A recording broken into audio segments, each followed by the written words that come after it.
Most of us agree that writing down stories is something we'd really like to do. We'd like to share something with future generations. But getting it done is a completely different matter. What we're going to talk about today is the types of life stories that we can tell, how to get started and generate some ideas, how to make stories more compelling, and how to share those stories once we've gotten them down. So there's not just one way to share your stories. And sometimes there's a little bit of confusion about what it means to write about your past. The French word memoir actually means reminisce. So in that standpoint, anytime you write about your past, it's a memoir. But most of the time we think about the literary genre, and that is a little bit more involved. That's more of a segment of your life, a transformational journey. We also have the genre of autobiography, which again comes as a literary genre, and we think of it as a chronological, well-researched march through your life history. But luckily, when it comes to writing, you don't have to do it that way. You can also simply write a collection of stories. That's what my grandmother did. She wrote in secret all her life in a little notebook that she called her treasure chest of memories. And she did not reveal it to the family until she was at the end of her battle with breast cancer. She had stories of growing up on the farm, watching her kids grow up, prayers of lament, poems, good recipes, all sorts of things. And it is a treasure. She created an enduring conduit for the present and future generations. I would like to just share with you a little bit about what that means as a recipient, not because I'm trying to convince you to write your stories, but sometimes when that going gets rough, it's nice to know what that end result is going to be like for other people. I have a slide that shows pretty much all the photographs my family has of my grandmother, and a couple of them are just photocopies. So at the time of her death, I was about 21. And like a lot of 21-year-olds, I was a little self-absorbed. And I thought of my grandmother as in a grandmother box. She was the one that made fried chicken and gravy. She gushed about how big and tall I'd gotten. And if I had only known that dimension of her, that alone would have been a treasure. But through her stories, 35 years after her death, I connect with her again and again. I connect with her woman to woman. I connect with her now as a wife and a mother and as someone who's seen great losses. So she's been there for me despite the fact that she's been gone. And my cousins all agree with that. It's been a great inspiration for us to have this person from another generation inspiring us and cheering for us. So where is your bar when you write stories? Do you want to write a memoir? You have a transformational segment of your life you want to describe? Or maybe you want to do an autobiography. If the bar is too high for you, think about that collection of stories, because that doesn't preclude any of the other options that you might later want to go for. So for many people, a question to ask yourself is, why am I writing my stories? Is it just writing for myself? Or do I just want to share a few episodes with the close family members? Do you want to write something for future generations? Or maybe you have a story or a group of stories that you want to share pretty widely. So you'd like to pursue self-publishing or traditional publishing or blogging to get it out to the world at large. And then, of course, there's the question of what fits you, your time constraints, and your personality. Because we all have our differences. We have different creative inspiration. We have time limits, etc. So kind of look at that, at what matches your goals. So what works for me might not be the best thing for you. But I can tell you, that blank piece of paper, or since I write on a computer, the blank screen, it can be pretty intimidating, right? Writing really should not be a chore. So one of the ways to avoid that is to focus on the memories that you're reliving as you write and your connections to the future, so you can enjoy your journey. But when you look at that empty page and you tell yourself, I'm going to share my most meaningful, articulate, important insights to my life, that empty page, it just like challenges you and mocks you. But on the other hand, if you say, in the next 20 minutes, I'm going to brainstorm about the things I wish my 20-year-old self had known, it's a lot more doable. So basically what you're doing is breaking down the task. And we're all going to write our stories piecemeal. There's no other way to do it. But we should think of it piecemeal. As writing our stories can be like any other hobby that we do, one piece at a time. Or if you're like me, you gain weight, one piece at a time. So you don't just think of that end prize. You think of it as a hobby that you just come back to time and time again. One of the best methodologies for getting started is to have an idea bank. Oh, if you're like me and you like to write, you probably have scraps of paper, church bulletins, receipts, notebooks where you've written down ideas. An idea bank is an organized system for that. So instead of having everything helter-skelter wherever you thought of your idea, you have either a digital or a paper notebook that you record these ideas down. And the idea behind an idea bank is you give these concepts a chance to grow and mature, and you can come back to them. The other thing is, realistically, a lot of us aren't great with our memories. I'll walk out of the room to do something, I'll get to the next room, and I don't know why I came. So an idea bank is a solution for that. A lot of people like to think of it as simply a place to nurture your ideas, like a nursery. So to help them harden against the cold, grow a little bit of roots, so when you return to write about them, you have a place to go. Finding time to write, quite honestly, is a hard one, because it has to be a priority if it's really going to work. And that's really the bulk of it. We all set our priorities, and we all have our A and B and C and our our eventual priorities. This is what I live every week. I still play soccer, and until the pandemic hit, every Friday I had the option to go play pickup soccer. But in my head, it's not a priority, because Friday's the day I don't do the things that Friday's the day I do the things that Wednesday and Thursday I ran out of time, etc.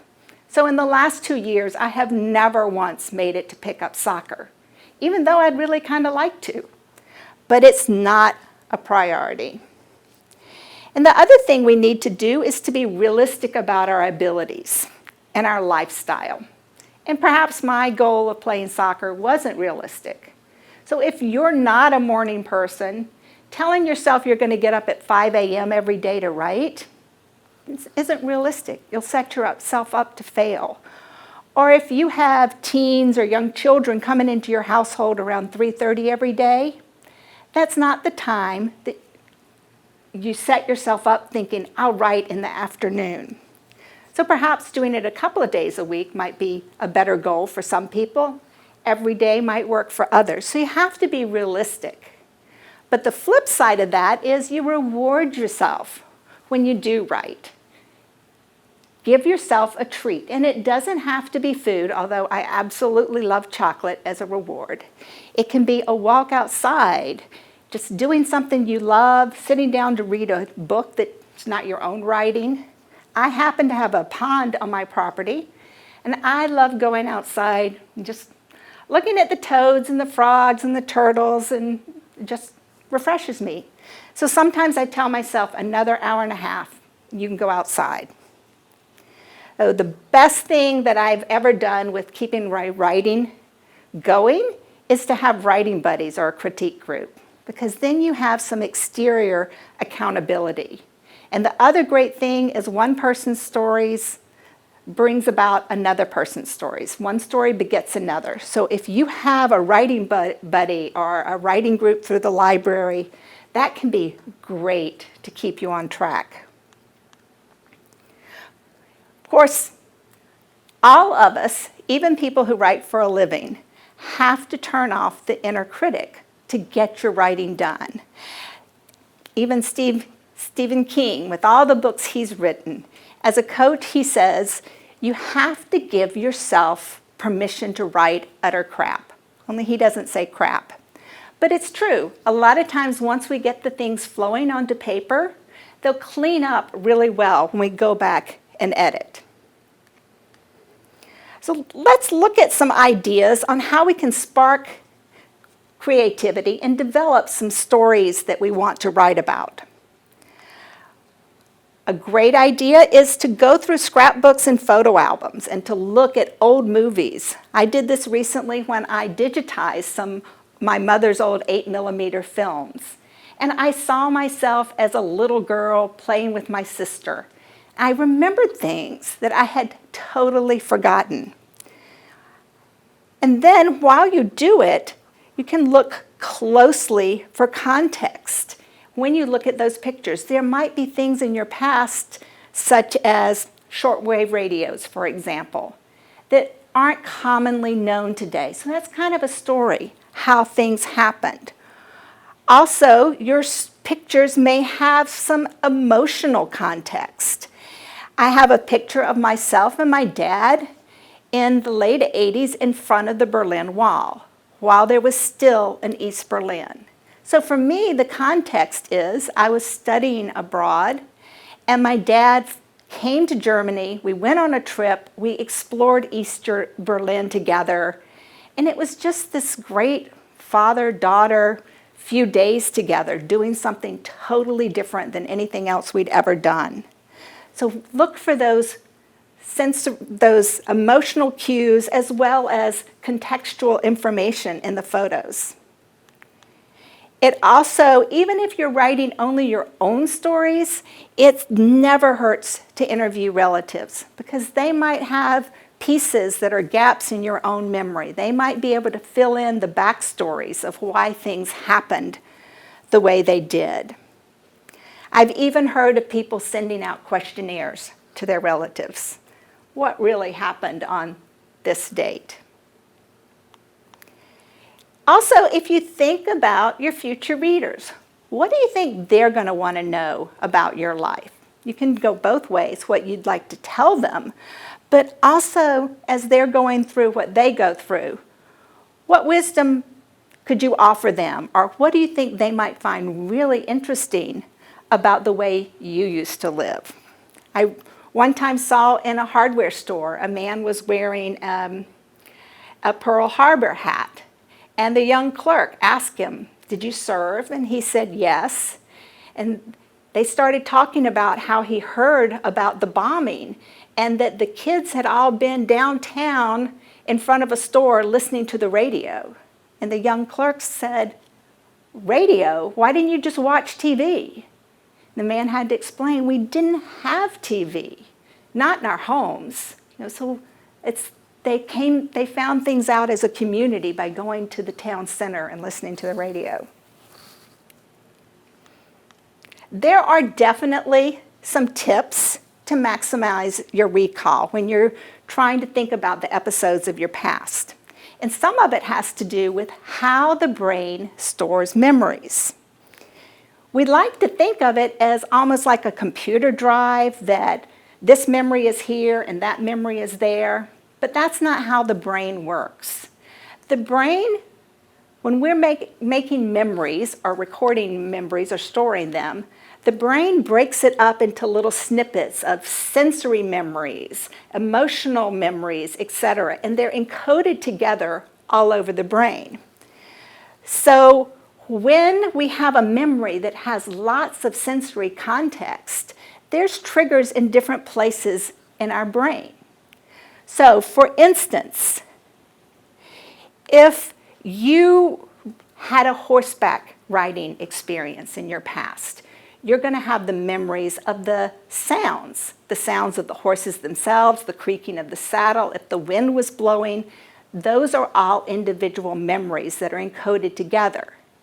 Then you have smells, you have the feeling of wind on your face, etc.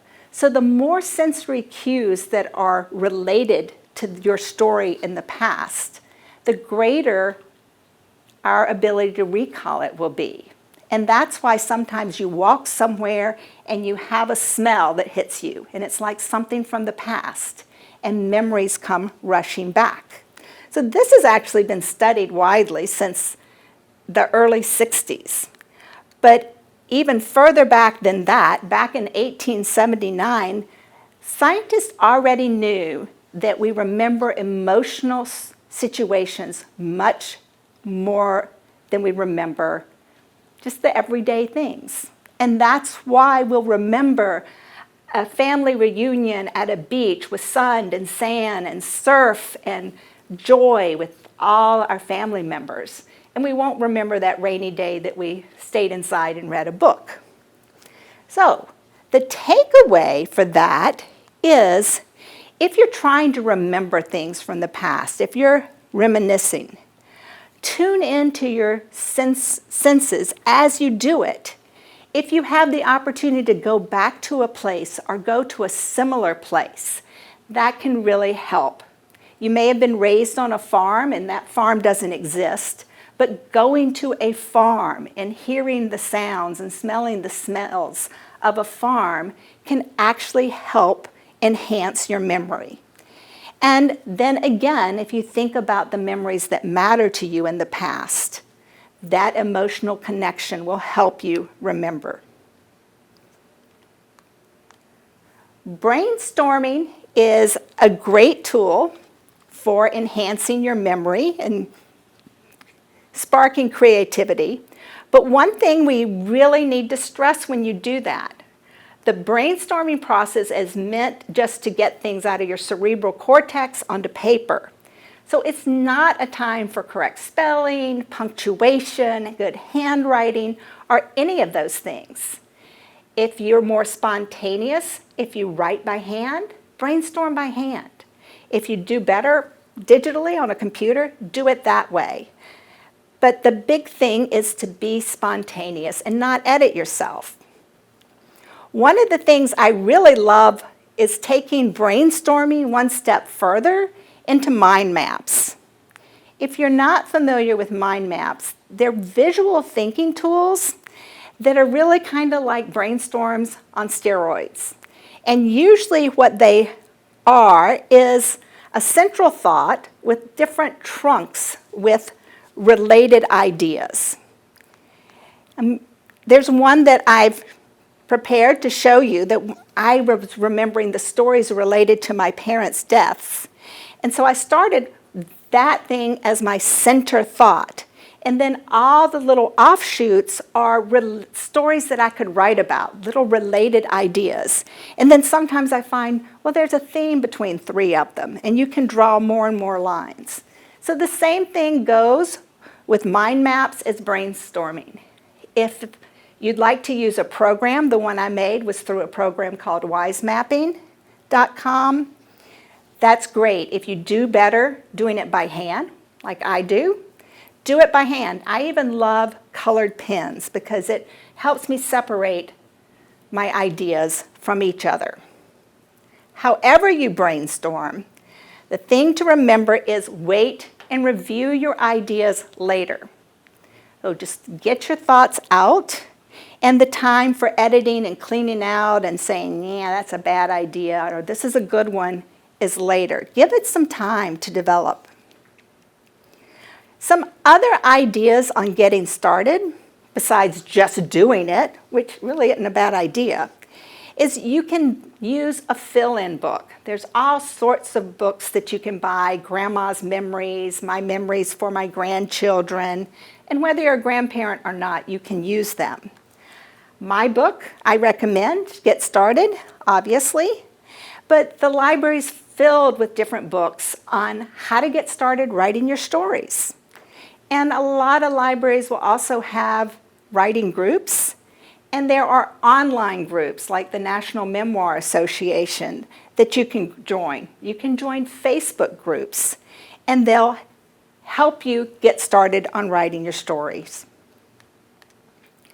Well, a common question I have often is, where should I start when I write my memories? Where should I start?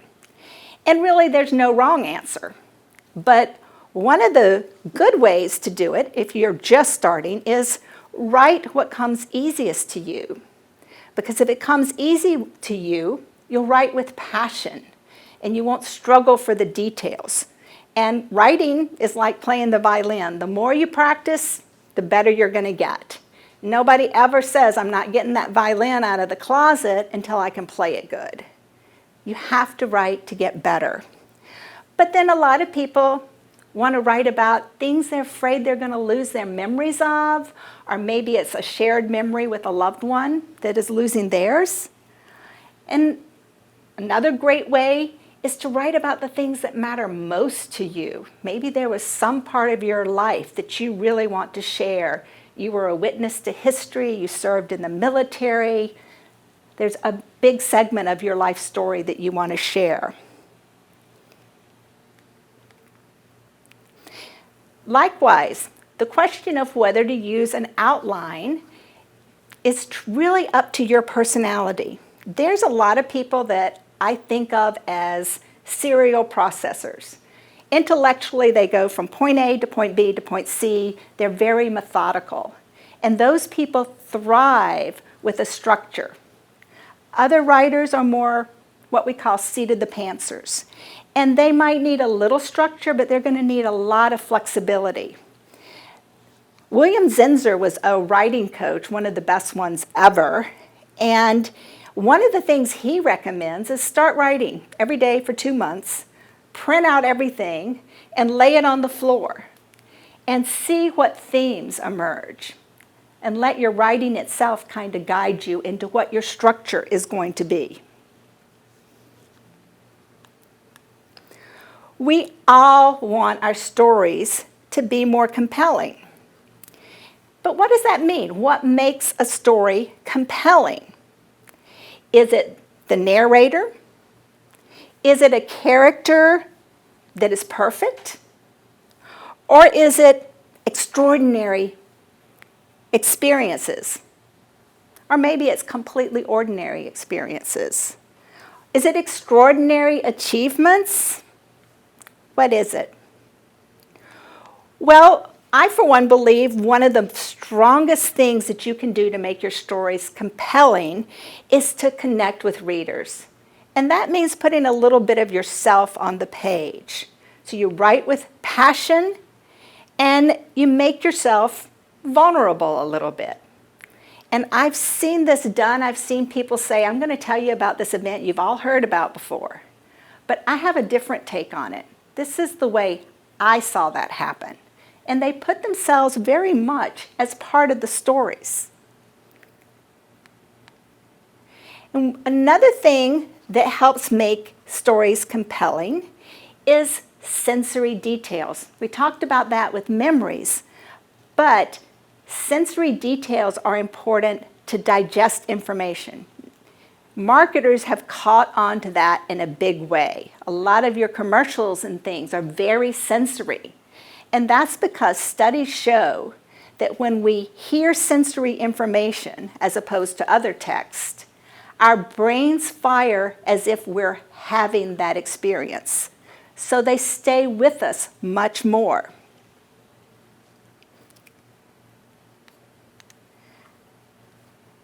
On the question of, are we going to write only about the momentous things, or are we going to write about moments? This is one of my absolute favorite soapboxes to stand on. If you look at some best-selling memoirs, they're not necessarily about extraordinary things. They're about marriage, divorce, death, loss, these universal experiences. So why do we feel like we have to have the standard for our own stories? Sometimes a simple moment makes a great story. Just something that is absolutely just us, not earth-shaking, not different than anyone else, but it's our story. So don't overlook those when you're writing. Perfection is really not a great way to connect. So I really encourage you to drop pretenses. And this is something that genealogists, I work in that industry, have a little bit of a hard time with a lot of the time. But when we present things as, I'm not perfect and I learned the hard way, that's usually a lot more compelling than, sit down, sweetie, let me show you how it's done. That doesn't connect. So if I'm being authentic, I would tell you today I'm standing here wearing a dress for the first time since the pandemic hit. And I still chose one that didn't have a waistline because I'm not sure how that's going to go with getting into all my pre-pandemic clothes. Oh, acknowledge that you're not perfect. Oh, when you choose the details that you're going to include in your stories, that can be kind of hard because sometimes we have a whole lot of them. And honestly, including details can help immerse readers into the past. They can engage people in another world that maybe they haven't ever encountered. But too many details can also distract readers.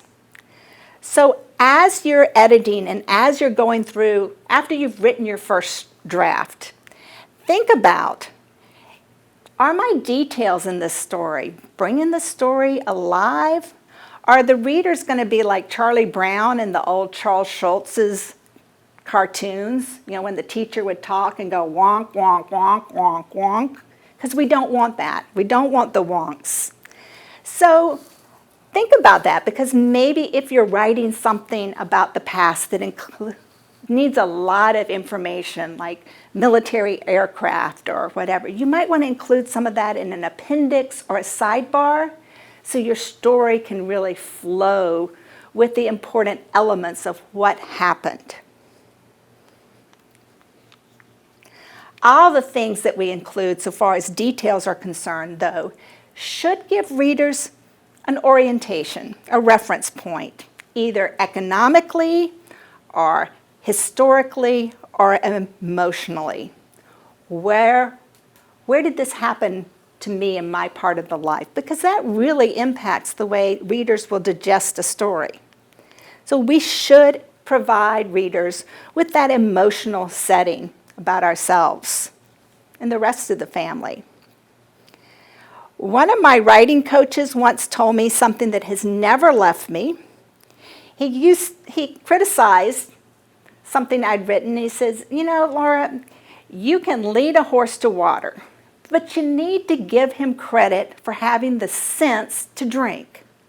So in other words, you don't over-resolve and you don't tell the reader what they need to think of the story.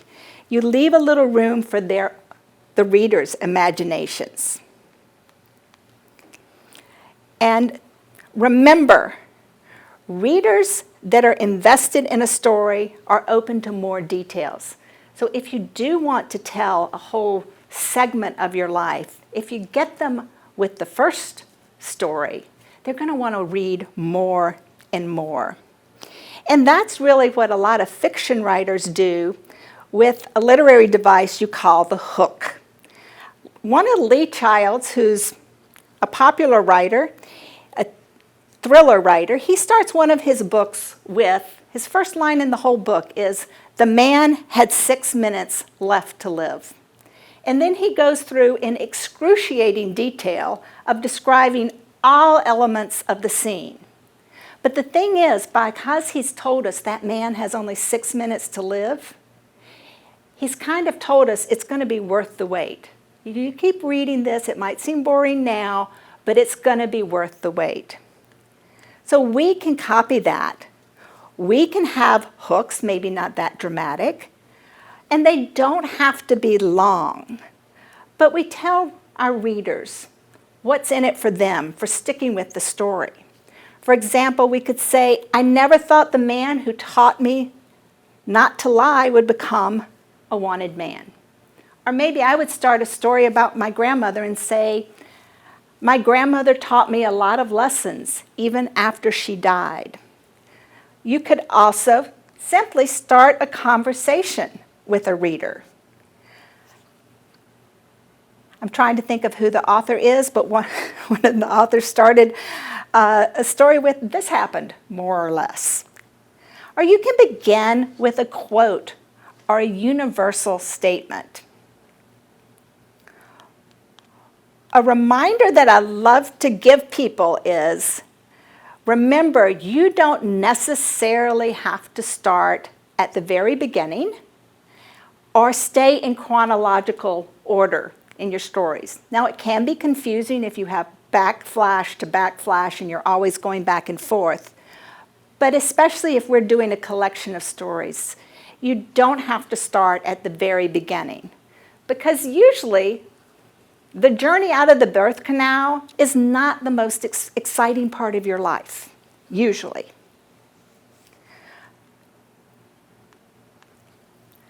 When we end stories, we need to do a little something extra. And a lot of amateur writers sometimes make the mistake of giving too much away too soon. A lot of times you want to save the twist on the story or the best to the very end of the story or the vignette. For instance, if I were writing something about my husband's Uncle Tom, I would not start the story with the fact that every 4th of July during the family reunion, he would drink too much, light his chest hair on fire, and then jump in the lake.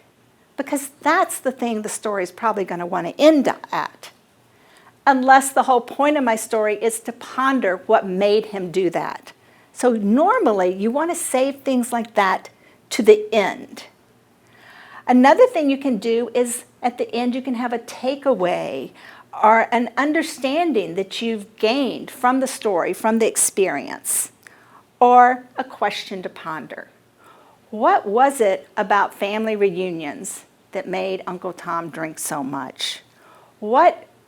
Maybe you're telling a story and say, have you ever been in a situation like this where you had no control? What would you have done in my shoes? You can put it back at the reader, because stories don't have to end with a neat little bow. If a lot of the things that are unresolved really stick in our heads.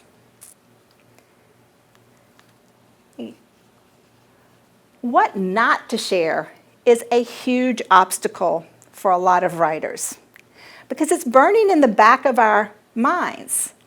How much information is too much information? How little becomes dishonest? And how do you navigate the minefield of sharing your heart but not causing any harm? So there are some reasons that you should share the difficult chapters of your life. One of the reasons is that others can learn from your story. Or maybe your experience was an important historical account that other people wouldn't know about, wouldn't have a glimpse of what that would be like. And sometimes if you leave out a story or you leave out some details, it's telling a different story. It's really dishonest. Of course, the reasons why you want to share are pretty obvious. You want not to share are pretty obvious. A lot of us like getting along with our family members, and we don't want to embarrass or hurt anyone, and we certainly don't want to be sued. But sometimes there's family incidences that really aren't our story. It's not really germane to our story. It's something kind of going on in the background. So maybe you don't want to tell it for that reason. Maybe there are living people that could be really hurt by your story. And sometimes we're just not that confident about our own memories, that our account is the truth. So how do you decide? Oh, one of the best ways is to hold your motives up to the light of day and look at why you want to tell it. Perhaps you say, okay, it's not discretion, it's dishonesty. Or maybe you look at yourself and you say, yeah, there is a little bit of anger, there's some pettiness here. Maybe you want to put it aside for a while until you can feel clear about what your motives are. A lot of times a question comes down as, how widely are you planning to share this story? If you've just written it to share with your kids, that's one thing. But if you've written it and you want to publish it or put it on the internet, that's a different conversation. That's a different level. One of the best ways to do it is if you have a trusted confidant that knows some of the players and that they can advise you. Because these ethical decisions are hard to make in a vacuum. So if someone knows you as well as your context, that can help a lot. Another way to look at it when you're making these decisions is, what kind of storytelling hat am I wearing? Because if you're the family historian and you want to get these stories down so that they are accurate and unbiased, that's one way to judge.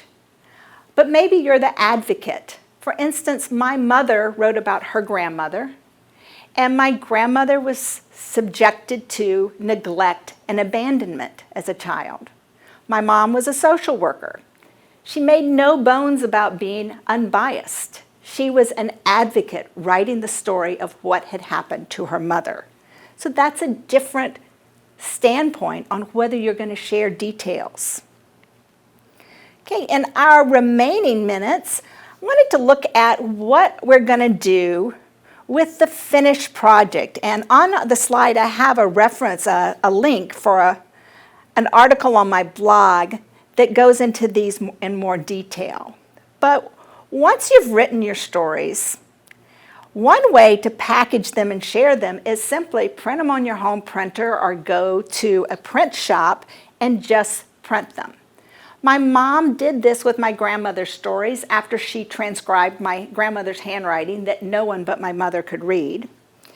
And she put them in just a 15-cent folder and gave each of the grandkids and kids a copy. It worked really well for that situation. My grandmother did not want her stories published. She didn't want them shared outside of the family.